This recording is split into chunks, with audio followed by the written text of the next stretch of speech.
देशात व राज्यात आदिवासी, दलित, बौद्ध, बहुजन, अल्पसंख्याक बांधवांवर धर्मांध शक्तीकडून अन्याय, अत्याचार सतत वाढत आहेत। या डॉक्टर आंबेडकर यांच्या नावावर असलेल्या स्वागत कमानीचा वाद, संभाजी भिडे यांचे राष्ट्रध्वज व महापुरुषांवरील वादग्रस्त आणि देशविघातक विधाने इत्यादी विषयांवर कठोर कारवाई करण्यात कुचकामी ठरलेल्या केंद्र व राज्य सरकारचा जाहीर निषेध करण्यासाठी भद्रावती तालुक्यातील तमाम संविधान प्रेमींनी एकत्रित येऊन आंबेडकरी विचार संघर्ष संघटन भद्रावती तर्फे बुद्ध लेणी प्रवेशद्वार ते तहसील कार्यालयापर्यंत मोर्चा काढण्यात आलाय।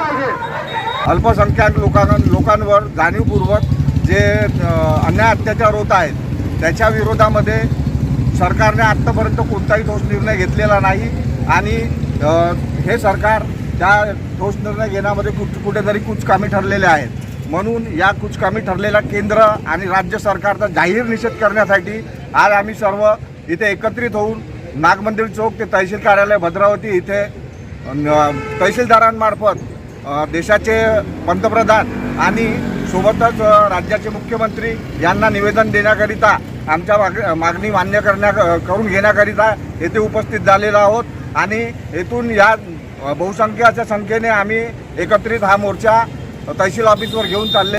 यह मोर्चे का आयोजन है। इस मोर्चे में यह मोर्चा केंद्र सरकार के खिलाफ हम सभी ने इस मोर्चे का आयोजन किया है। ये जो केंद्र सरकार है अभी जो बोल रही है कि महिलाओं पर अत्याचार नहीं हो रहा है, पर दिन ब दिन 2014 से लेकर अभी तक दिन ब दिन महिलाओं पर, बेटियों पर अत्याचार बढ़ता ही जा रहा है। हम देख रहे हैं कि 2014 के बाद कि बेटियां कभी भी अपने घर में सुरक्षित नहीं है। घर में तो छोड़ो, बाहर कहीं भी जाती है वो हमेशा असुरक्षितता महसूस करती है। हमारे देश में जैसे अभी चला रहा, हम देख रहे हैं कि हुकुमशाही लागू हो चुकी है धीरे धीरे।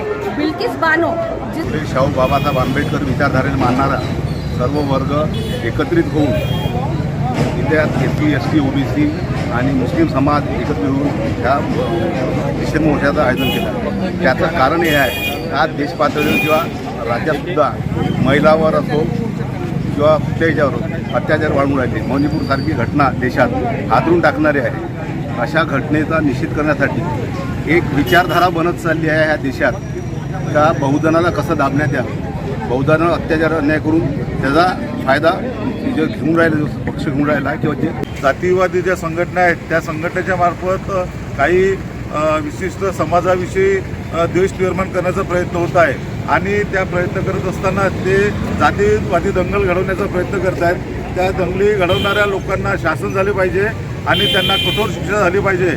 यासाठी भद्रावती येथील काही युवकांनी भारतीय समाज संघटनेचं एक संघटन बनवलं आहे। आज आम्ही या संघटनेच्या मार्फत भद्रावतीमध्ये तरी सगळे बौद्ध एकत्रित आलो आहोत। आमच्या भद्रावतीचं पाहून देशात, महाराष्ट्रात आणि राज्यात सगळे बौद्ध समाज एकत्रित होऊन अशा घडणाऱ्या घटनेचा निषेध करतो। निषेध करण्यासाठी आम्ही नक्कीच एकत्रित झालो आहोत। बाबासाहेबांनी सांगितलेल्या मूलभूत तत्वाप्रमाणे शिका, संघटित व्हा, संघर्ष करा। शिकलो तर आहोत आम्ही, संघर्ष आमच्या रक्तात आहे। पण आज भद्रावतीकरांनी जो एक संकल्प ठेवून सर्व बौद्ध समाज बांधवांना एकत्रित केला आहे, म्हणजे आम्ही संघटित पण झालो आहोत। ह्या गोष्टी पाहून नक्कीच जिल्ह्यात, राज्यात आणि देशात बौद्ध समाज एकत्र येऊन यांचा प्रतिकार करेल। आमच्या महिला भगिनींना या रस्त्यावरती त्यांची अर्धनग्न आणि नग्न करून दिंड काढण्यात आली।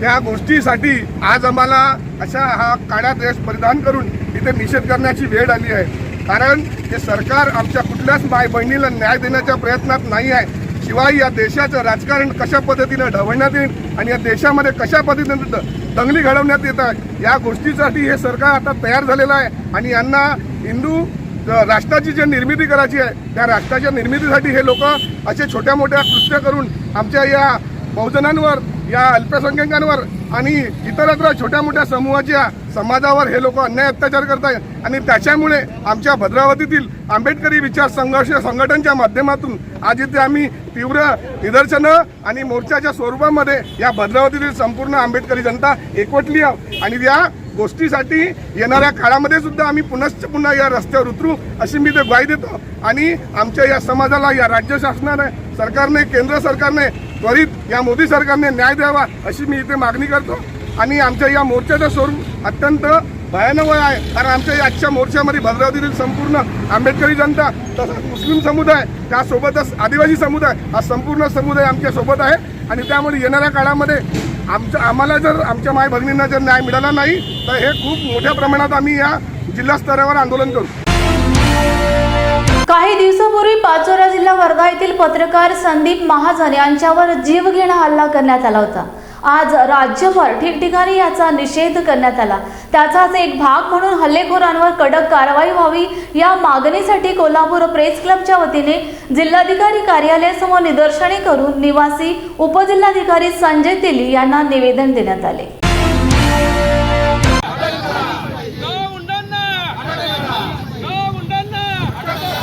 पत्रकारांवर हल्ला करणाऱ्या भाड हल्ला करणाऱ्या गुंडांना अटक करा, अटक करा, अटक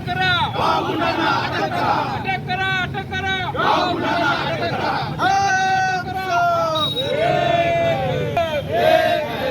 पण झालेली घटना ही दुर्दैवी आहे. या घटनेचा प्रथम मी आपल्या सर्वांच्या वतीनं कोल्हापूर प्रेस क्लबच्या वतीनं जाहीर निषेध व्यक्त करतो. महाराष्ट्र हे या देशात पत्रकार संरक्षण कायदा करण्यात प्रथम राज्य आहे आणि दुर्दैवानं या राज्यात पत्रकारांच्यावर हल्ले होणं आणि हल्ले करणाऱ्यांना मोकळीक देणं ही दुर्दैवाची बाब आहे. पत्रकारांनी आंदोलन केल्यानंतर मग काही जणांच्यावर जुलमी कारवाई केली जाते आणि पुन्हा तोच प्रकार दिसून येतोय. पुन्हा आपल्या पत्रकारावर बातमी काढून येताना त्याच्यावर हलवतो. तिथले लोकप्रतिनिधी जाहीर धमकी देतात. जसे आता तुम्ही बघितलं रत्नागिरी बारसू प्रकरण झालं. पत्रकार शशिकांत वारिशे यांना तर अंगावर गाडी घालून त्यांचा खून केला गेला. आपण आवाज उठवला, सर्वांनी आवाज उठवला. आपले साम टीव्हीचे पत्रकार रणजित माजगावकर यांनासुद्धा धमकी दिल्या. प्रताप नाईक आहेत, आपले भूषण पाटील आहेत. आपल्या सर्व सहकार्यांना जाणीवपूर्वक धमक्या दिल्या जातात कारण का त्यांचा उद्देश असतो बातम्या दाबणे आणि त्यांची दुष्कृत्य थांबवणे. पण कोल्हापूरचे पण पत्रकार आपण असे आहोत की आपण कुणाच्याही दबावाला बळी पडत नाही आणि पडणार सुद्धा नाही. हे वारंवार दाखवून दिलेलं आहे आणि ह्या निमित्तानं एक सांगू इच्छितो, किती हल्ले करा, पत्रकार संघ आमचा एकजूटच आहे आणि आमचे सगळे पत्रकार बांधव एकजुटीनं लढा देतील आणि हल्ले करणाऱ्यांना त्यांची जागा दाखवून देतील. घर कर, नळपट्टी कर सरसकट माफ करण्यात यावे. तथागत भगवान बुद्धांच्या मूर्तीचे डंकीन परिसरामध्ये तात्काळ बांधकाम सुरू करावे. अन्य इतर मागण्यांसाठी जनता पॅन्थरच्या वतीने संघटना प्रमुख आकाश चव्हाण यांच्या नेतृत्वाखाली काल नांदेड वाघाळा मनपा कार्यालयासमोर धरणे आंदोलने करण्यात आले.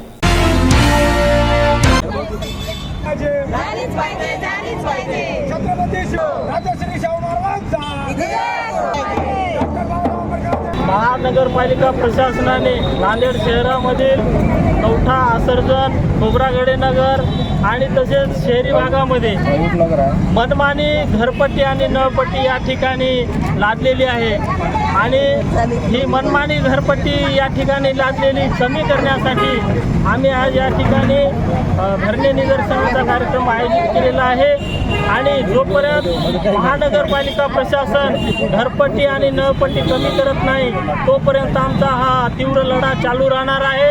यासह विश्वरत्न डॉक्टर बाबासाहेब आंबेडकर लातूर फाटा येथील डॉक्टर बाबासाहेब आंबेडकरांचा पुतळा उभारण्यात यावा. तसेच खोब्रागडे नगर येथील रहिवाशाकरता 15 फुटाचा रस्ता देण्यात यावा आणि डंकिन येथे तथागत भगवान गौतम बुद्ध यांचा पुतळ्याचं सुद्धा काम सुरू व्हावं. या आमच्या अशा मागण्या आहेत. जोपर्यंत आमच्या मागण्या पूर्ण होत नाहीत तोपर्यंत आमचा या ठिकाणी असाच लढा आम्ही जोमानं देऊ हीच या ठिकाणी मी आपल्यासमोर अपेक्षा करतो. सर, आमच्या महानगरपालिकेला आम्ही जनता पॅन्थरतर्फे वारंवार निवेदन देऊन आपला घरपट्टी नळपट्टी कर हे कमी करण्यात यावा. खोब्रागडे नगर झोन 2 मधील डॉक्टर बाबासाहेब आंबेडकर अभ्यासिका याला 15 फुटाचा रस्ता देण्यात यावा. डॉक्टर बाबासाहेब आंबेडकर लातूर फाटा इथे डॉक्टर बाबासाहेब आंबेडकर यांचा पुतळा स्थापन करण्यात यावा व डंकीन येथील तथागत गौतम बुद्ध यांच्या पुतळ्याचे लवकरात लवकर बांधकाम चालू करण्यात यावे असे निवेदन आम्ही वारंवार देऊन महानगरपालिका त्याच्याकडे दुर्लक्ष करते. कोणताही व्यवहार करत नाही किंवा पत्रव्यवहार नाही किंवा कोणती कल्पना नाही.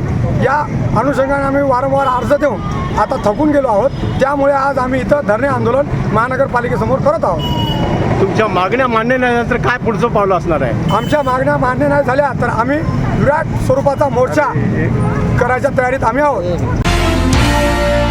तेल्हारा नगर परिषदेच्या वतीने आजी आणि माजी सैनिक यांचा भव्य सत्कार समारंभ संपन्न झाला. यावेळी जिल्हाधिकारी अभिजित कुंभारे, बळवंतराव आरखराव, उपविभागीय अधिकारी डॉक्टर संतोष येवलीकर, तहसीलदार अण्णासाहेब बोदळे, सहाय्यक आयुक्त मुख्याधिकारी सतीश गावंडे यांच्या हस्ते आजी आणि माजी सैनिक यांचा सत्कार करण्यात आला आहे.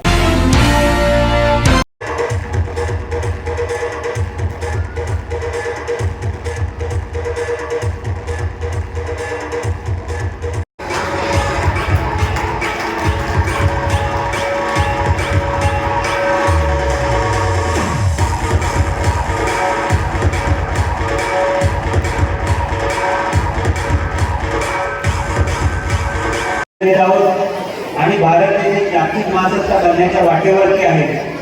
याला खूप मोठा इतिहास आहे. भारतीय स्वातंत्र्य सैनिक असतील तिथपासून ते मागील काही कालावधीत आपले झालेले युद्ध असेल किंवा देशाच्या सीमांचं रक्षण असेल, आजही ते अखंड ठेवण्याचं सगळ्यात मोठं काम त्या वीर जवानांनी केलेलं आहे. आणि मला वाटतं की फक्त आज इथे आपण येऊन एक दिवस फक्त 2 तास त्याच्यासाठी देणे योग्य नाही. मला वाटतं की आपण आपल्या आयुष्यात सदैव ज्या ठिकाणी त्यांच्या प्रति कृतज्ञता व्यक्त करण्याची आपल्याला संधी मिळेल ती करत राहिली पाहिजे. वीर जवानांचे कुटुंबीय असतील, त्यांचे पाल्य असतील, त्यांचं शिक्षण असेल, त्यांच्या कौटुंबिक समस्या असतील, शेतीविषयी प्रश्न असतील, ते प्रशासनाने पण प्राधान्याने कसे सोडवले जातील याकडे विशेष लक्ष द्यावं. आज जिल्ह्यामध्ये आपण अहमियत हम तो कभी देते बहानों को नहीं, कारण तुमचं जे स्वरूप आहे, जे देवाण आहे, अहमियत हम तो कभी देते बहानों को नहीं और दर्स नफरत का कभी देते जमानों को नहीं. मशअले प्यार और मोहब्बत लेकर हाथों में हम चिरागों को जलाते हैं, मकानों को नहीं. अशा या सर्व वीरांना मी या तेल्हारावासियांच्या वतीने आभारी आहे. कारण तुम्ही प्यार आणि मोहब्बत पण हातात घेताय. जर चालून आला तर त्याला प्रत्युत्तर आहे. स्वतःहून चालून जाण्याची भारताची कधीही हे नाही. कारण हा देश बुद्धांचा आहे, फुलेंचा आहे, महावीरांचा आहे. इथे शांती आणि अहिंसा हेच आमचं तत्व आहे आणि त्याच तत्वाच्या आधारे या देशाचं मार्गक्रमण होतंय.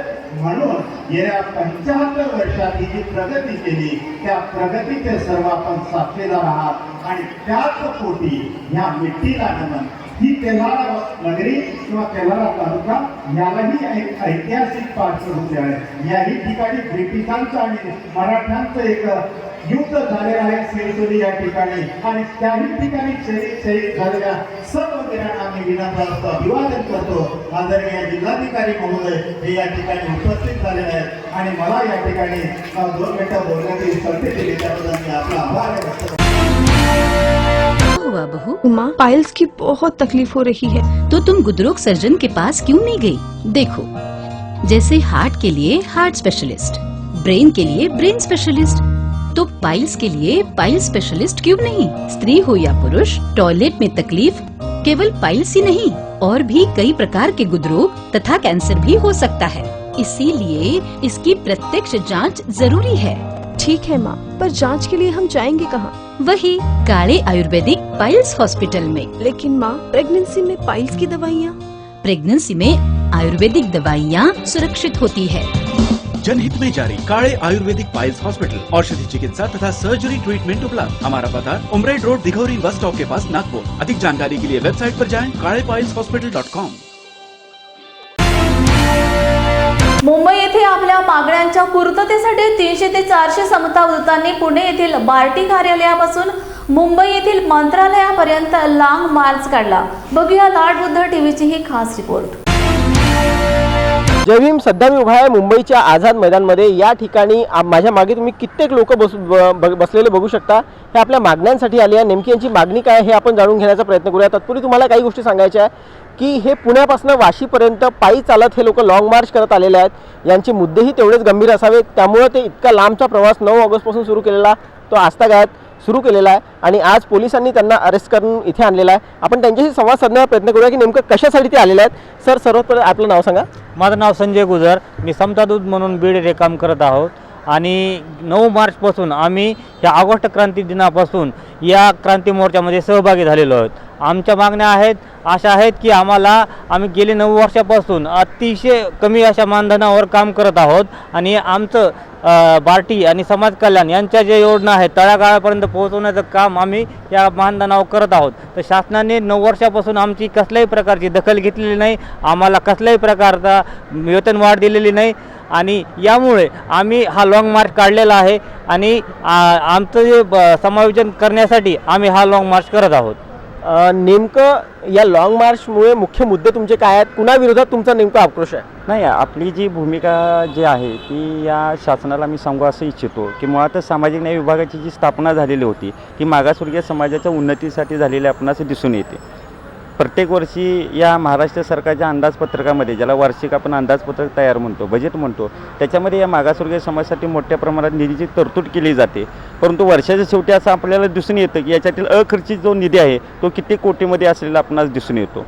आणि म्हणूनच या ज्या समता दूतांनी या सामाजिक न्याय विभागाच्या ज्या योजना असतील, बार्टीच्या ज्या योजना असतील, या समाजामध्ये पसरवण्याचा मनपूर्वक ते प्रयत्न करत असतात. मुळातच समता दूताचं कामच आहे की या शासनाच्या विविध शासनाच्या ज्या योजना आहेत त्या लोकांच्यापर्यंत, मागासवर्गीय समाजाच्या घटकापर्यंत घेऊन जायचं, तळागाळापर्यंत घेऊन जायचं. परंतु ज्या मूळ मुद्द्यासाठी या मागासवर्गीय कल्याण मंडळाची सामाजिक न्याय विभागाची स्थापना केलेली आपल्याला दिसून येते त्याच्यावरचा निधीच कमी खर्च केलेला जातो आणि अखर्चित निधी इतर महामंडळ असेल किंवा इतर विभागाकडे तो वर्ग केलेला जातो.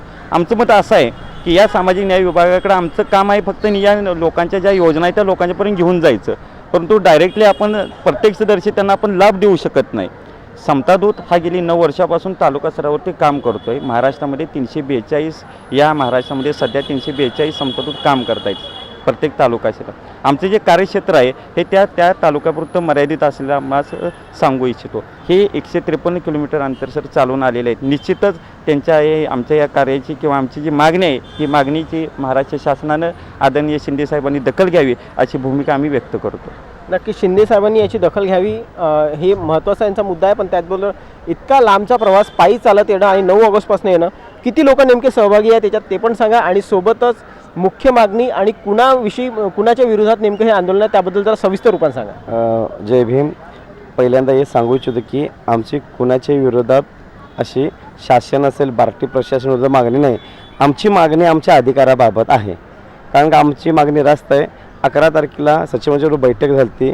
बार्टीतून सामाजिक न्याय विभागाला 114 पानाचा परिपूर्ण असा अहवाल गेलेला आहे की ह्या 342 समतादूतांचं सामाजिक न्याय विभागामध्ये समायोजन करावं म्हणून असा कृती आराखडा गेलेला आहे. त्याची चर्चा झालेली आहे आणि ती फाईल सीएम ऑफिसपर्यंत आजपर्यंत गेलीच नाही. आज आम्हाला समजतंय.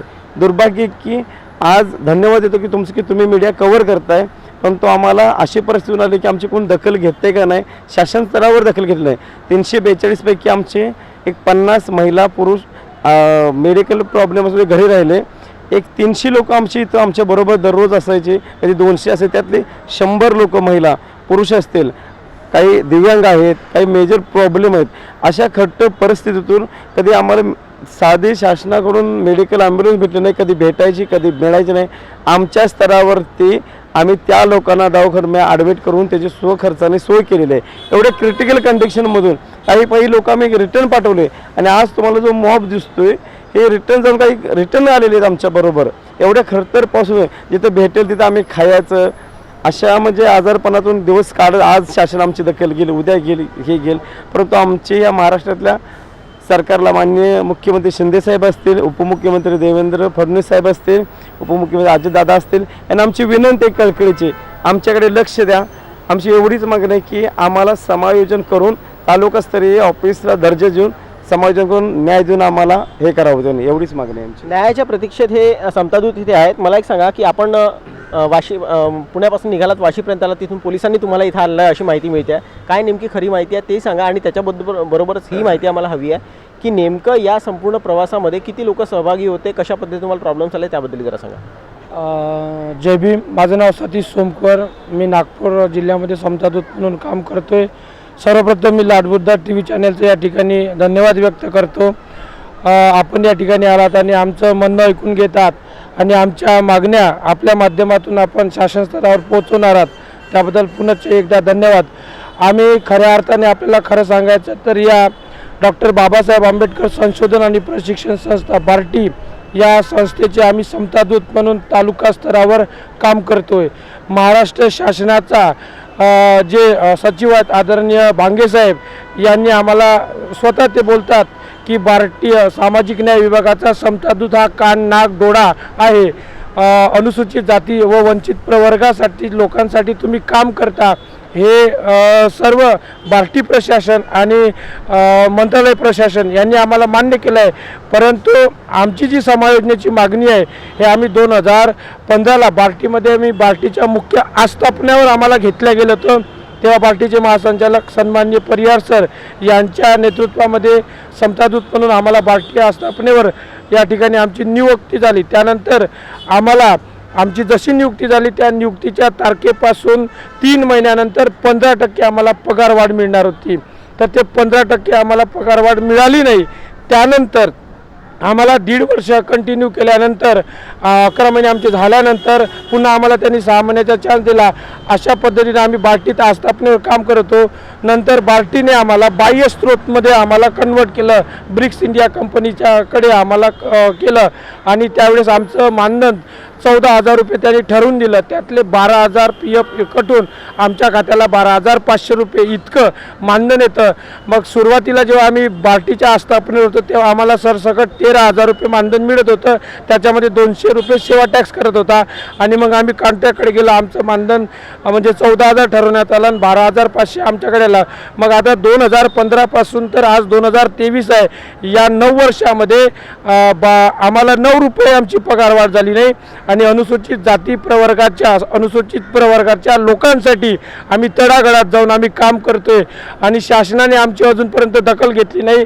म्हणून आम्ही महाराष्ट्रातील अनेक आमदारांना, खासदारांना समतादूतने आपापल्या स्तरावरून पत्रव्यवहार केला आहे की आम्हाला समायोजन करा. या संदर्भात आम्ही मागणी केली. हिवाळी अधिवेशनामध्ये आमचा तारांकित प्रश्न उपस्थित झाला. आतासुद्धा पावसाळी अधिवेशनात अमोलदादा मिटकरी यांनी आमचा तारांकित प्रश्न उपस्थित केला, परंतु आमच्या प्रश्नाकडे दुर्लक्ष होताना हे दिसलं आणि म्हणून आम्ही 9 ऑगस्ट 2023 क्रांती दिनापासून बार्टी मुख्यालयापासून ते मंत्रालय मुंबई हा पायी लॉंग मार्चचा आम्ही हा प्रवास जवळपास 160 किलोमीटरचा हा प्रवास आम्ही केलेला आहे. याच्यामध्ये कोणाच्या पायाला फोडा आले, चक्कर आला, कोणी BP लो झाली, अशा अनेक खडतर प्रवासातून हा पडला या ठिकाणी आम्ही गाठला. आणि जेव्हा आम्ही या ठिकाणी वाशीला आल्यानंतर या ठिकाणी पोलीस प्रशासनाने आम्हाला सांगितलं की मुंबईमध्ये ट्रॅफिक जाम असते, तर तुम्हाला फक्त मानखुर्दपर्यंत चालता येणार, मानखुर्दच्या नंतर तुम्हाला चालता येणार नाही. आम्ही तुम्हाला आमच्या गाड्या प्रोव्हाइड करू आणि या आझाद मैदानावर सोडू. आणि मग आम्ही संविधानाचे पाईक आहोत. डॉक्टर बाबासाहेब आंबेडकरांनी जे संविधान निर्माण केलं त्या संविधानाचा गावोगावी आम्ही प्रचार करतो आणि म्हणून पोलीस प्रशासनाचा सन्मान करून आम्ही त्यांच्या गाडीतून या ठिकाणी मानखुर्द ते हा आझाद मैदानाचा या ठिकाणी आमचे लोक या ठिकाणी आलेत. आणि म्हणून आमची मागणी आहे की आम्ही तळागाळातील लोकांसाठी काम करतो, तळागाळातील लोकांसाठी कार्य करतो, पण जो न्याय घेऊन जातो त्यालाच न्याय नाही. ही शोकांतिका आहे. सामाजिक न्याय विभागाचं काम करतो, लोकांना न्याय मिळावा यासाठी समतादूतांची या ठिकाणी अपॉइंटमेंट झालेली आहे, परंतु त्या समतादूतांना गेल्या 9 वर्षात कुठलाही न्याय मिळाला नाही. मग या देशामध्ये लोकशाही आहे, लोकशाहीला आम्ही लोकांपर्यंत घेऊन जातो आणि आम्हाला न्याय नाही, मग आम्ही कसे समतेचे पाईक? म्हणून आम्हाला शासनाला एवढी विनंती आहे की या महाराष्ट्र राज्याचे आदरणीय लोकप्रिय मुख्यमंत्री जे सगळ्यांचे हिताचे प्रश्न जाणून घेतात आणि सर्वसामान्यांना न्याय देतात, आणि म्हणून सर्वसामान्यांना न्याय देत असताना आम्हाला या महाराष्ट्र राज्याचे मुख्यमंत्री ते समाज कल्याण खात्याचे मंत्री आहेत, त्यांच्याकडे समाज कल्याण खातं आहे, आणि म्हणून आम्हाला प्रामुख्याने आमची मागणी आहे की आम्ही सगळं वेल एज्युकेटेड आहे. आमच्या सहकार्याने ते मुद्दे मांडलेत. PhD धारक लोक आहेत, MA झालेले आहेत, MSW झालेले लोक आहेत, असे उच्च शिक्षित लोक असून सुद्धा आज 12,500 रुपयामध्ये जगत आहे. आम्ही आमच्या मुलांना काय शिक्षण द्यावं, काय खाऊ घालावं, आमचा रोजमरणाचा प्रश्न उपस्थित झाला. एवढी महागाई वाढली, आणि म्हणून आता आम्हाला शासनाकडून हीच अपेक्षा आहे की आता आमच्यामधले यजबार झालेले लोक आहेत, काही लोकांचं वय झालं आहे, आणि अशा वेळेस आता शासनाने आम्हाला फक्त सामाजिक न्याय विभागामध्ये त्यांनी आम्हाला समायोजन करून द्यावं. सामाजिक न्याय विभागाच्या तालुका स्तरावर वसतिगृह आहेत, निवासी शाळा आहेत, पंचायत समितीला जिल्हा प्रशासनाच्या माध्यमातून टेबल आहे, जिल्हा सहाय्यक आयुक्त आहेत, प्रादेशिक उपायुक्त आहे, आयुक्तालय आहे. ज्या ठिकाणी तुम्हाला आम्हाला समायोजन करता येईल या ठिकाणी आम्हाला शासन सेवेमध्ये सामावून घ्यावं, ही एकमेव आमची मागणी आहे. यासाठी जोपर्यंत आमचं समायोजन या ठिकाणी होत नाही तोपर्यंत आझाद मैदान या ठिकाणी हा समता दूत सोडणार नाही. या ठिकाणी महाराष्ट्रातून दऱ्याखोऱ्यातून गडचिरोली चांद्यापासून तर बांद्यापर्यंतचा समता दूत या ठिकाणी एकत्र आलेला आहे, आणि आमची साहेबांना नम्र विनंती हात जोडून, मायबाप हो, तुम्ही आमचे मायबाप आहात, आणि म्हणून आम्ही आज आमच्या व्यथा इतक्या आहेत, आमचा आक्रोश इतका आहे की आम्ही तुम्हाला 5 मिनिटात सादर करू शकत नाही. आम्ही पायी काय अवस्था झाली, मी स्वतः 2दा चक्कर येऊन पडलो. इतकी बेकार कंडिशनमध्ये या आझाद मैदान आम्ही गाठलेलं आहे. म्हणून आमचं समायोजन द्यावं आणि आमच्या मागणीला लवकरात लवकर न्याय द्यावा, ही विनंती आपल्या माध्यमातून आम्ही सरकारला, शासनाला करतो आहे. धन्यवाद. समतेची माहिती देणारा, न्यायाची माहिती देणारा समता दूत आज न्यायाच्या प्रतीक्षेत आहे, आणि ही पूर्ण जागा तुम्ही बघू शकता की माझ्या मागे जेवढे लोक बसले आहेत हे सगळे समता दूत आहेत. आणखी काही प्रश्न घेऊया सर. सर्वात महत्त्वाचा प्रश्न आणि शेवटचा प्रश्न तुमच्याकरता विचारतोय मी की सध्याच्या स्थितीत मंत्रिमंडळातनं किंवा शासन दरबारातून काही आपल्याला रिप्लाय आलेला आहे का? आपले काही कमिटी काही त्यांना भेटायला गेली आहे का? काही वेळ मिळाला आहे का? गेल्या 11 तारखेला म्हणजे कालच्या 11 तारखेला आमची एक कमिटी होती. ही कमिटी माननीय आमचे जे महासंचालक साहेब आहेत डॉक्टर सुनील वारे साहेबांच्या बरोबरती आपल्या मंत्रालयात आदरणीय भांगे साहेब जे आपले आहेत सचिव सामाजिक न्याय विभाग यांच्याशी त्यांची बैठक झालेली होती. सदर बैठकीमध्ये आमच्या सर्व सहकार्यांनी आमची जी रास्त भूमिका होती आणि जी योग्य भूमिका आहे, कारण आजपर्यंत आम्हाला या सामाजिक न्याय विभागाच्या माध्यमातून जो आम्ही गावगाडा लोकांच्यापर्यंत या सामाजिक न्याय विभागाच्या योजनांची जी माहिती पोहोचवलेली होती त्याच्यामधून सामाजिक कार्यकर्त्यांनी सुद्धा ही मागणी रेटून धरलेली होती की आमच्या समाजाच्या उन्नतीसाठी काम करणारा या जो सामाजिक न्याय विभागाचा समता दूत आहे, खऱ्या अर्थानं बार्टीच्या आणि सामाजिक न्याय विभागाच्या योजना पोहोचवणारा समता दूत, आणि त्यांना तुम्ही न्याय देणं गरजेचं आहे. आणि म्हणूनच या सगळ्या गोष्टींचा विचार करून येणाऱ्या 18 तारखेला या आमचे जे सचिव आहेत भाग्यसाहेब आणि ह्या प्रशासन ह्या बैठकीमध्ये असा निष्कर्ष काढला गेलेला होता की 18 तारखेला उद्याच्या आदरणीय या महाराष्ट्राचे मुख्यमंत्री ज्यांना खऱ्या अर्थानं रयतेचा वाली म्हटलं तर वावगं ठरू नये अशी आमची भूमिका आहे. कारण आदरणीय शिंदे साहेबांच्याकडं एक लोकांची एक भावना आहे की हा माणूस काम करू शकतो, एक योग्य न्याय देऊ शकतो. त्याच्यामध्ये त्यांनी आम्हाला सांगितलेलं होतं, परंतु अजूनपर्यंत तरी त्यांच्याकडून कुठल्याही पद्धतीची हालचाल अजून आम्हाला दिसत नाही.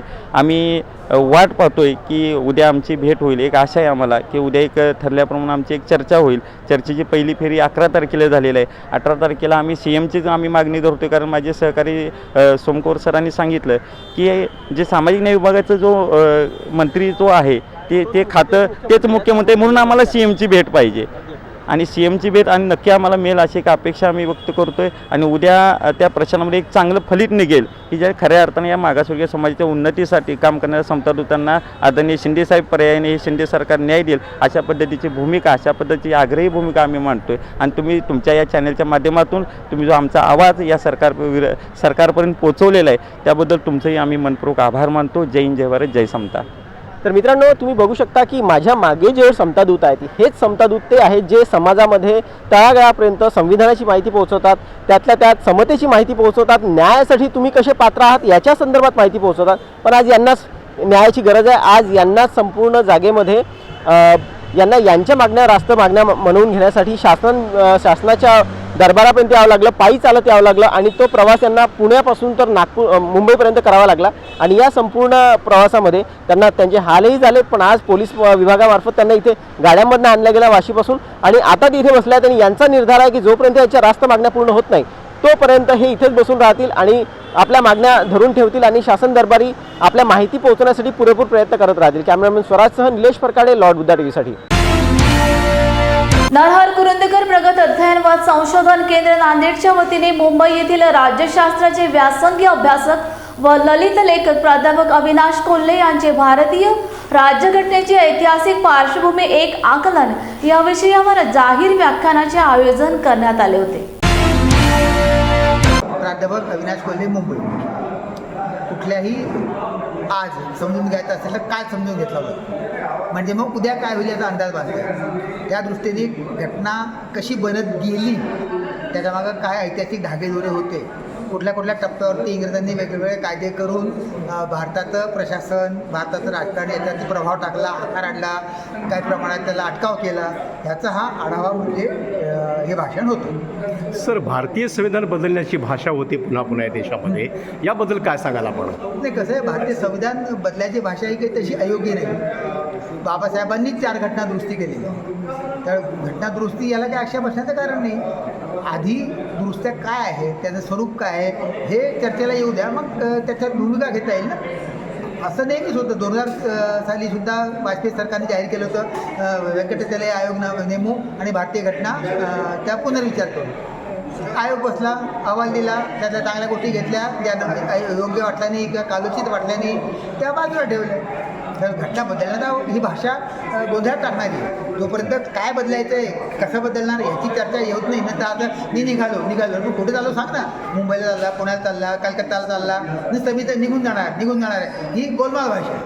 अजून जे काय संभाव्य बदल आहेत ते येऊ देत आहे, की असे रातोरात होत नाही. ते पार्लमेंटमध्ये जाईल, डिबेट होईल, वृत्तपत्रामध्ये होतील, असे व्याख्यानं होतील, मोठी प्रोसेस आहे ना. लोकशाही धोक्यामध्ये येते का?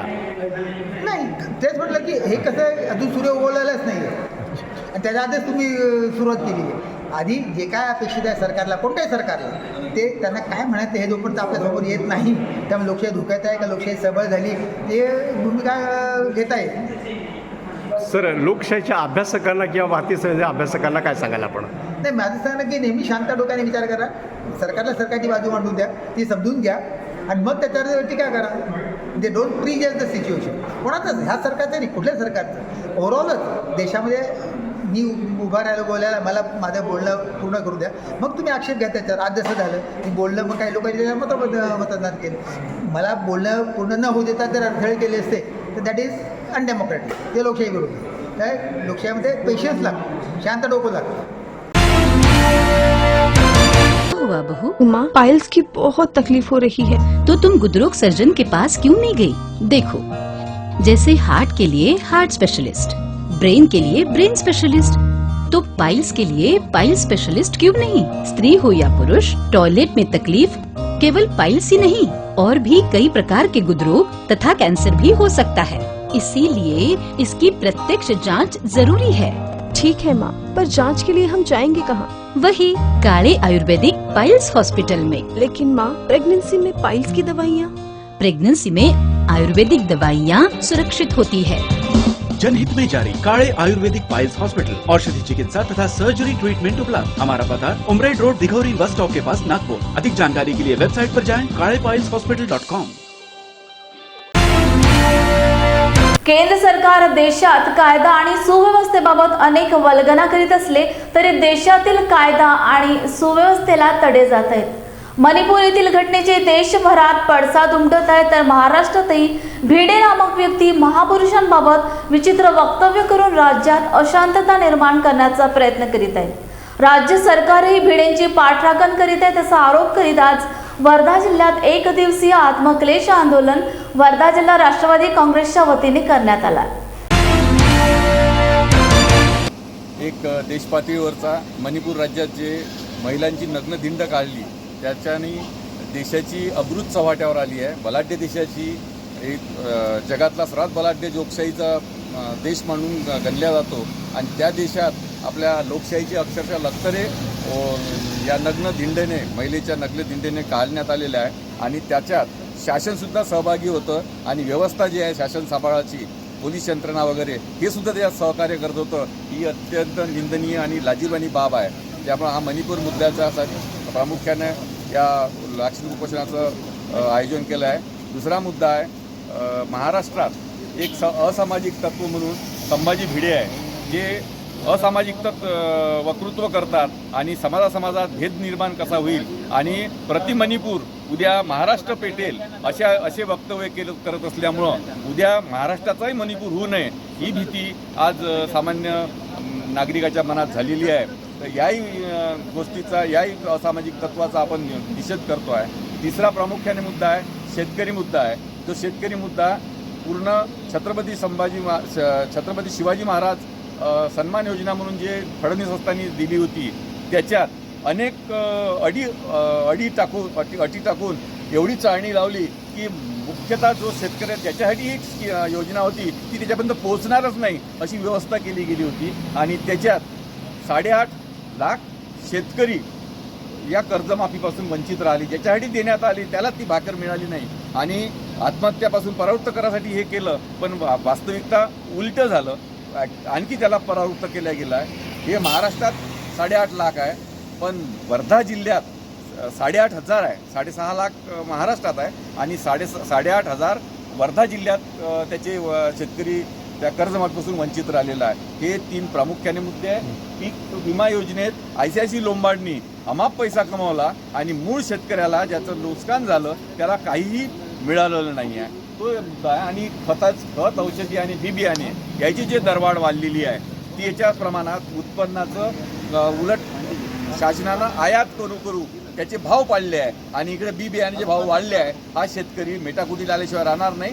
आले वेळ तर ही जमातच नष्ट होते की काय अशा याच्यावर आलेला आहे. या प्रामुख्याने या 3 घटकावर आमचं लाक्षणिक उपोषण आहे आणि याच्यात शेवटी काही उपाययोजना काय आहे तर याच्यात आत्मक्लेश आपल्याच मनाला आपण वेदना करून द्यायचे म्हणून हे लाक्षणिक उपोषण उपवास 1 दिवसाचा सूर्योदयापासून सूर्यास्तापर्यंत आयोजित. गेल्या काही दिवसामध्ये आपण जे चित्र या देशामध्ये पाहतो राज्यात पाहतो आणि विशेषतः मागं पार्लमेंटमध्ये जे अधिवेशन झालं पार्लमेंटमध्ये सुद्धा मोठ्या प्रमाणात विरोधी पक्षांनी आवाज उठवला आणि आवाज दाबण्याचं काम या राज्यकर्त्यांनी केलं आणि विशेषतः मणिपूरच्या घटनेच्या बाबतीमध्ये विषय जेव्हा उचलला गेला तर त्या विषयाला काही प्राधान्य या राज्यकर्त्यांनी द्यायला पाहिजे होतं. कोल्हापूर महाराष्ट्र औद्योगिक विकास महामंडळामार्फत गोकुळ शिरगाव औद्योगिक क्षेत्र व कागल हातकणंगले गोकुळ शिरगाव व शिरोली पाणी पुरवठा करणाऱ्या केंद्र व जलशुद्धीकरण केंद्र येथील विविध विकास कामांचा भूमिपूजन सोहळा उद्योग मंत्री उदय सामंत यांच्या हस्ते करण्यात आला.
बुलढाणा जिल्ह्यातील मलकापूर येथे केंद्रीय रस्ते वाहतूक व भूपृष्ठ वहन तथा जलमार्ग मंत्री माननीय नितीन गडकरी यांच्या हस्ते महामार्ग नंबर 53 चे दूरदृश्य प्रणालीद्वारा लोकार्पण करण्यात आले.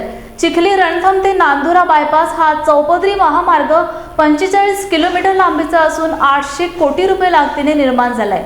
या कार्यक्रमात बुलढाणा व रावेर लोकसभेचे खासदार व आमदार उपस्थित होते. इम्प्रूव्हमेंटसाठी नांदुरा शहरातून जो जाणारा रस्ता आहे जो बायपास टू बायपास हा रस्ता आपण मंजूर केला. जवळपास 12 कोटी रुपये त्याला दिले आणि आज त्याचं काम देखील सुरू झालेलं आहे. अतिशय सुंदर, अतिशय चांगलं काम झालेलं आहे. परंतु 12 कोटी नितीनजी हे कमी पडत आहेत, कारण 12 मीटरच हा रस्ता होऊन राहिलेला आहे. जवळपास तिथं 36 मीटर रस्ता अस्तित्वात आहे. तो जर पूर्ण केला तर नांदुरा शहरातील नागरिकांना न्याय दिला जाईल. अजून मी आपणाला बरेच वेळा भेटलो. आपल्याला अंडरपाससाठी, रेल्वे क्रॉसिंगवर अंडरपाससाठी मी आपल्याला विनंती केलेली आहे.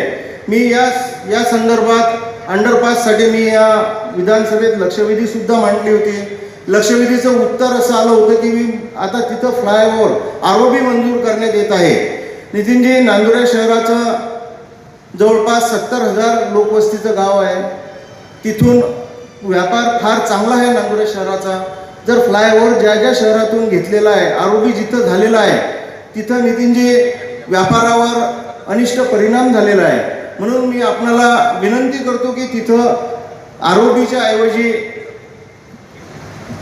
अंडरपास करावा, ही माझी आपणाला विनंती आहे.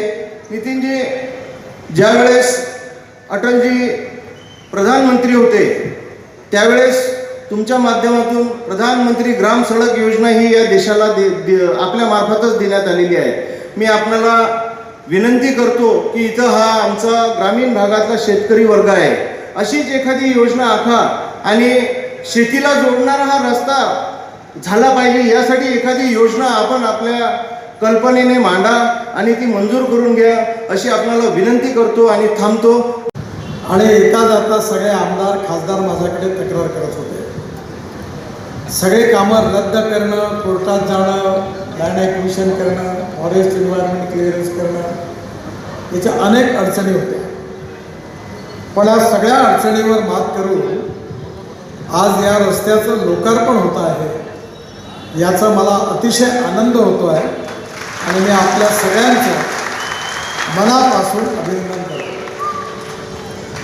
आज सकाळी जेव्हा मी नागपूरहून निघालो तेव्हा अमरावतीपर्यंत आलो आणि हेलिकॉप्टरमधून मी पायलटला सांगितलं की मला अमरावतीपासून या रस्त्याच्या मार्गाने मला पुढे ने म्हणजे मला पूर्ण रस्ता बघता येईल. आणि हा रस्ता बघत आल्यानंतर मी खामगावच्या नंतर त्या कॉर्नरनंतर एक PWDचं गेस्ट हाऊस लागलं. तिथे पण मी राहायला आणि खामगाववरून स्कूटरने चेडगावला माहिती असेल अनेक वेळा मलकापूरला आलो आहे. त्यामुळे आज या रस्ता बघताना सगळं चित्रच बदललं. जुना रस्ता आणि नांदुऱ्यातला रस्ता कसा होता, मलकापूरमधला कसा होता, म्हणजे त्यावेळी आमच्यावेळी मलकापूर म्हणजे नाल्यांमधून नेहमी पाणी वरतून वाहत राहायचं, केवळ पावसाळ्यात नाही इतर वेळेही पण. अकोला, अमरावती, चिखली आणि आता जळगाव जिल्ह्यातला भाग म्हणजे रक्षाताई खडसेंच्या मतदारसंघात पुढेही पण आज हा रस्ता चांगला झाला याचा मला अतिशय आनंद आहे. याचं 97% काम पूर्ण झालेलं आहे. कोणीही कॉन्ट्रॅक्टर टोल वसूल करणार नाही आहे. काही वर्तमानपत्र उलट्या बातम्या छापवणार असं मी ऐकलं. 100% काम झाल्यानंतर जो काही टोल जसं 75% झाल्यावर सुरू होतो हा NHAI आहे. आणि मी घाईने याकरता आलो की 97% काम पूर्ण झालं, त्यामुळे तसं रस्त्याचं उद्घाटन करत असताना हे 3% कामही पूर्ण होणार होतं. पण पावसाळ्याच्यामुळे काही कामाची अडचण झाली, पण येत्या महिन्याभरात 100% काम पूर्ण होईल. जय भीम इंडियाच्या बातमीपत्रात इथेच थांबूया. पुन्हा भेटूया नवीन ताज्या घडामोडीसहित. तोपर्यंत जय भीम.